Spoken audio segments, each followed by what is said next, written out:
Hey guys, खुलुमबाय नोंथांमोनखौ आंनि गुबुन मोनसे गोदान भिडिअ बरनाय बावहरनाय थाबाय। स' दिनैनि भिडिअआ जाहैबाय दायो जोङो सिमला बाजारावहाय थांगासिनो जिहेतु लोखि फुजायावहाय आंखौहाय लिंहरदों मोसानो थाखाय थ' जोङो दायो थांगासिनो ओमफ्रायहाय नोंथांमोनखौ बयखौबो लोगो मोनगोनखौ आङो मिजिं थिदोंमोन बै समावहाय ओमफ्राय बेबायदिनो गोबां सुबुंफोरखौ लोगो मोनबाय ओमफ्राय नै बेखिनियावनो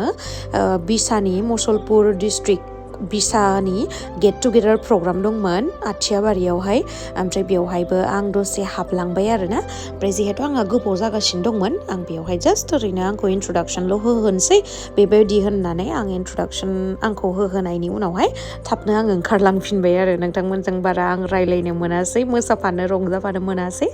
थ' बेनि थाखाय मुसलपुर डिस्ट्रिक्टनि बिसानिसिम आंनिफ्राय साबायखर बावहरनाय थाबाय लोगोसे नोंथांमोना नायलांबाय थादो भिडिअखौ दा बेखिनियावनो जोङो जोंनि मुसलपुर डिस्ट्रिक्ट कमिटि बिसानिफ्राय बिथांजो गेमस्रि दैमारिखौ जोंनि रायजो राजाफोरनि सिगाङाव फंनैसो बिबुंथि लाखिलांनो थाखाय आं गुरैयै हांख्रायनाय जाबाय।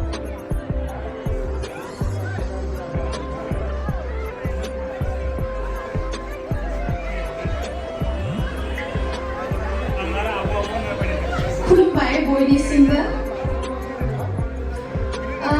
नोंथांमोनाबो एसे आसरित जादों खोमा ना आंखौ बेवहाय नुफैनानै आंबो हरखाबै सफैबाय जिहेतु दिनैनि जा मुसलपुर जिल्ला बिसानि गेट टुगेदार जिहेतु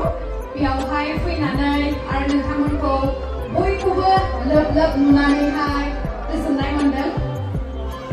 आंहा मोनसे जायगायावहाय दायो प्रग्राम दङ सिमला बाजारावहाय थ' बिनि थाखायनो आङो बिराद गानफब जोमफब देलायफबनानै फैदों आरो ओमफ्राय नोंथांमोनजोंहाय उनावहाय रंजागोन आरो गोबां जोंहा मेथाइ खनगिरि मोसागिरि दङ जिहेतु नोंथांमोना बयजोंबो रंजानानै थांबानो जाबाय नङा होमबा आरो आसा खालामो आइ बिमा लक्ष्मीया जोंनि जिउआवहाय गोजोन लाबोयो बयनिबो जिउआवहाय आरो नोंथांमोनाबो बिब्दिनो मिनि खुसि गाजा गोमजायै जिउ खुंलांनो हाथों आं बेखौनो आइ बिमानिसिम आर'ज गाबदों। खुलुमबाय गोजोनथों।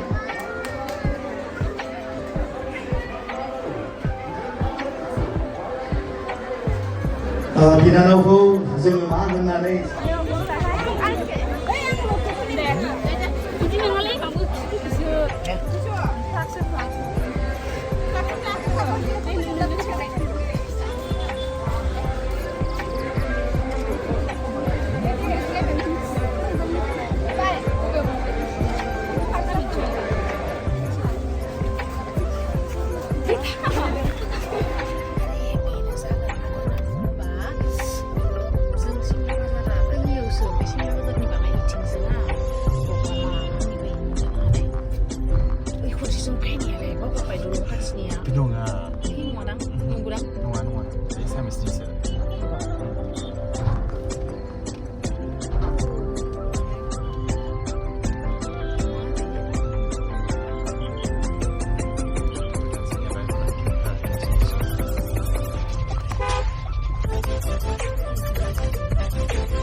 फैबाय आङो सिमला बाजाराव बहुत बारखौनो फैबाय शुटिंनि थाखाय आरोना थ' बारा मोजां सिनायजोबा नालाय आङो मालायनि फुजाथिलिखौनो जाला ना मासोमोननो बियो थ' बिखौसो सानदोंमोन आरोना आङो ओमफ्राय नै फैयै फैयै दसे रेस्ट लाबाय साहा ता लोंबाय बेखौ आं दिन्थिबाय थानो सोलाबासै आरोना बावगारो दाना भ्लग लानानै बावगारसै आं मिथिबाय दा ओमफ्राय दा फुजाथिलियाव मोनफैबाय आरोना ओरैबायदि मानसि जादों माने मा होनबावनो आङो बाक्सायावहाय जेसेबांखिनि आं प्रग्राम गादों बेनो हाइस्ट मानसि जानाया नोंथांमोनाबो सोर सोर दंफैयोमोन सिमला बाजारनि बे फुजायावहाय नोंथांमोना कमेन्ट सेक्सनाव खिथाहरलाय ओमफ्रायहाय नोंथांमोनखौ लोगो मोननानै बिराद मोजां मोनबाय।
नोंथांमोना नुदोंना ओरैबायदि मानसि जादों सेकेन्ड डेसोमोननो बै दिनखालि आं थांखालि आरोना 18 अक्ट'बरमोन थ' नोंथांमोना नै नुदोंना ओरैबायदि मानसि जादों नोंथांमोना एसेबांखिनि लोब लोब फैनानै जोंनि बे आइ लक्ष्मी बिमा लक्ष्मीनि जा फालिथाय बेखौहाय मेहेर गोनां खालामनायनि थाखाय बयनिसिमबो साबायखर बिब्दिनो आरोबाव दंबावो मेथाइ खनगिरि मोसाखावरि बिब्दिनो फैबाय थागोन जिहेतु 22 सेम आरोना 22 अक्ट'बरसिम बे फुजाया थ' नोंथांमोना फैबानो जाबाय टाइम दिहुननानै आरो बयखौबो सापर्ट खालामबानो जाबाय मिनि खुसि गाजा गोमजायै नोंथांमोना बे फुजाखौ रंजाबानो जाबाय आरो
बर' सावथुन मुलुगनि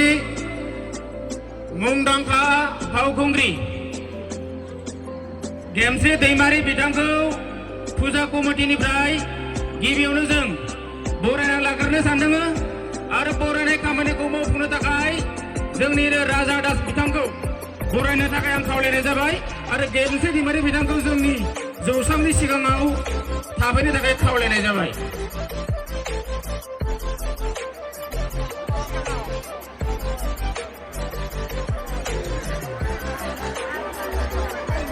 साबायखर थाबाय लोगोसे बिथांखौ आरोबाव गांसे बिहुवान जों मोनबावगोन नयन दास जोंनि कालसारनि सासे बिबानगिरि बिथां जाबाय नयन दास थेंक इउ जोङो मान बावनायखौ बिखेयाव दोनथ'नाय जाबाय आरो बे समाव जोङो माइक्र'फनखौ गेमस्रि दैमारि बिथांनो दान्दिसे सम हगारनानै होनाय जाबाय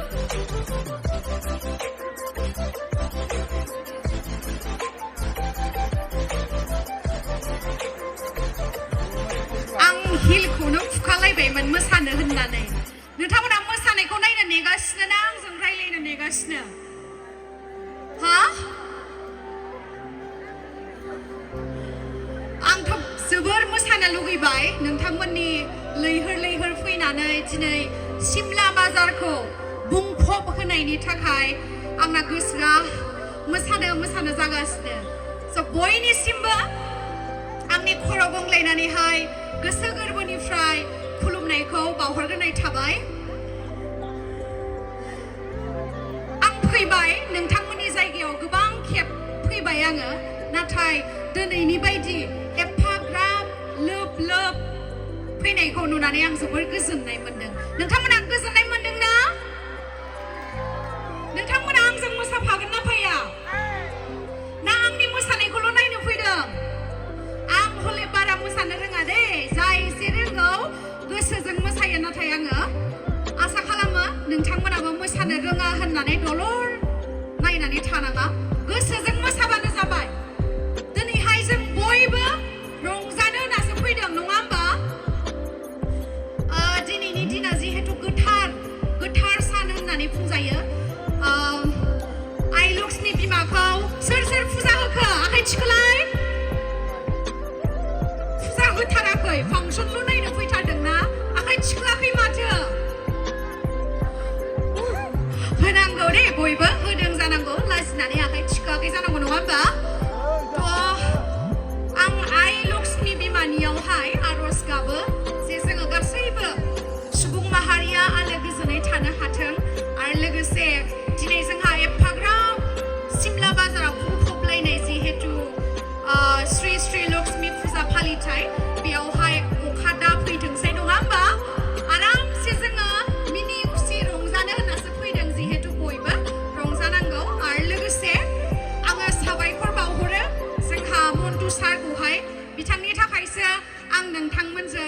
रंजाफानो थाखाय खाबु मोनदों आरो नोंथांमोनाबो बिथांखौ साबायखर होनो दाबाव दे थ' दायो बारा गोबाव रायलायबाय थाला मोसानोसै नोंथांमोना रेडि ना दायो मोसानोसै जोङो बयबो नोंथांमोना नायबाय थाबानो जाबाय आरो लोगोसे गोसो सिङावनो मोसानो लाजिब्लाबो जोंजों रंजाफाबानो जाबाय आसा खालामो नोंथांमोना बयबो जोंजों रंजाफागोन गोजोन्थों खुलुमबाय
आफादनिफ्राय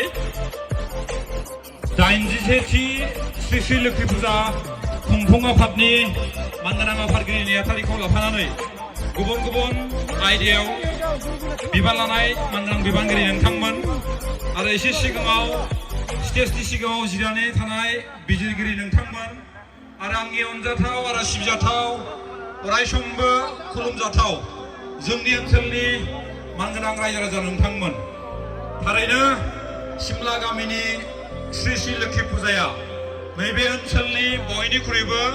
गोजामसिन लोखि फुजा मोनबाबो थामहिनबा नुबायना नोंथांमोना मा एसे डेन्जार मानसि जागोन माने आं नंमारगौ आं दिनैसिम इमान प्रग्राम खालामबाय खिन्थु जिथिंबो नाहरो मानसिनि खर'ल' एकदम माने खालि स्पेसआनो गैया माने लांदां जायगायानो गैयामोन आरोना थ' गासैबो बे नोंथांमोननि अननायावसो जादों थ' नोंथांमोना एसेबां लोब लोब फैबाथाय गोसोआ बिराद मोजां मोनो आरोना नोंथांमोना आंनि मोसानायखौ मोजां नुदोंना नुवाखै कमेन्ट सेक्सनाव खिथाहर आंथ' बारा मोसानो रोङा होमबाबो गोसो होनानै मोसाबाय आरोना नोंथांमोनखौ मोजां मोनबाय बायदि मोनबाय आङो मोजां मोनाखैबाबो निमाहा होदो मोजां मोनाखैबा आरो मोजां मोनबायबाथ' बिराद गोजोननाय मोनबाय आङो आरो लोगोसे आङो मन्टु सारखौहाय आरो खेबसेबाव साबायखर बावहरबाय आरो